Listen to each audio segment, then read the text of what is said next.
Hello mga friends and followers. Gusto ko ipakita ng vegetables. Ano bang tawag nito sa inyo?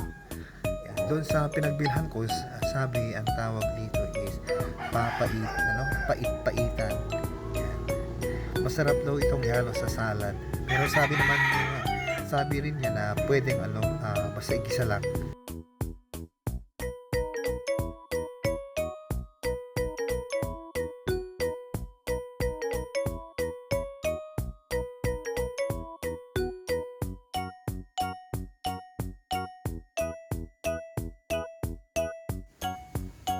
At itong aking panggisa. Yan. Masarap daw sa ganyang luto, yung ginisa lang. Yan. So ito yung sibuyas. Tsaka yan ang ginisa. Yan.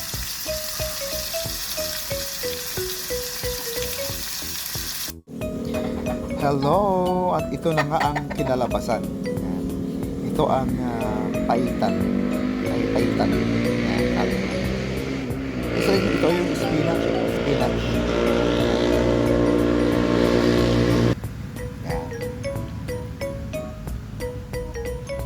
Yan. Sarap ba? Sa tingin pa lang.